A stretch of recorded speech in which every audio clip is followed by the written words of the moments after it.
सर्दी की रात सोने की दुकान में चोरी से हड़कंप मच गया। चोरी रोकने के दौरान अफरा तफरी में एक स्थानीय निवासी घायल हो गया।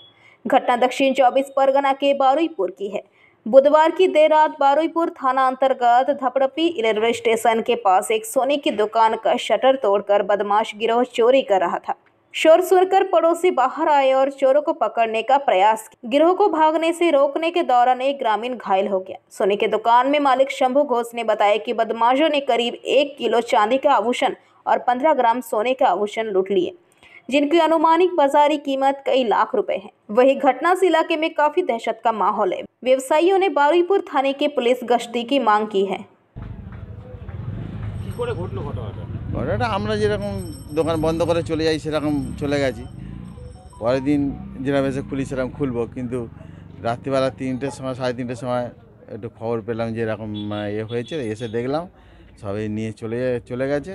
ভাঙা সব দোকান ফোকান সব আলমারি ফালমারি সব ভেঙে দিয়েছে। হ্যাঁ, আলমারি সিন্দুক সব ভেঙে দিয়েছে। হ্যাঁ, আর দু একটা পাড়ার ছেলে এসেছিলো খবর পেয়ে, ফোনে খবর পেয়ে। হ্যাঁ, সেই সময় তাদেরকে তাড়া করেছে। হ্যাঁ, করতে পিছন দিকে শাবল দিয়ে তাকে আঘাত করেছে। হ্যাঁ, পায়ে কেটে গেছে অনেকটা। তারপরে ওরা সেই আঘাত পেয়েই ওরা একটু সরে দাঁড়িয়েছে, এরা তখন ছুটে পালিয়েছে। কজন ছিল? আনুমানিক বলা যায় 4-5 জন হবে। সেটা তো ওই এই শীতের সময় কে কার হাতে কী আছে ওইভাবে কি দেখেছে। হ্যাঁ, না না, সব মুখ ঢাকা ছিল। ওরা যেটা বলছে মুখ ঢাকা ছিল। আমি তখন আসতে পারিনি, পরে এসেছি আমি। হ্যাঁ, গার্ড করে এদিকে প্লাস্টিক গার্ড করে দিয়েছে, আর এদিকে একটা টোটো থাকতো চার্জে দেওয়ার জন্য, ওদের নিজেদের টোটো থাকতো পাশের দোকানে। হ্যাঁ, সেই হিসাবে ওরা ওটা রেখেছে।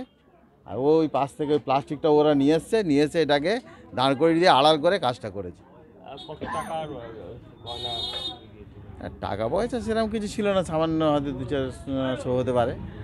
আর রূপো কেজি খানেকের মতো হবে, সোনা হয়তো 10-15 গ্রাম হবে। হ্যাঁ, রিপেয়ারিং কাজ ফাজ করে দে, তাদের মাল থাকে তো অনেক সময়। হ্যাঁ, জনবহুল এলাকা প্ল্যাটফর্মের পাশেই কতটা আতঙ্ক এবং ভয়ের মধ্যে আছে? আমরা তো সবসময়, বিশেষ করে বর্ষা যখন বেশি হয়, শীত যখন বেশি হয়, আমাদের প্রতিদিনই রাত্রে আমাদের সমস্যা হয় যে কি না হয়, কিন্তু তার জন্য তো আমরা কোনো পাই না।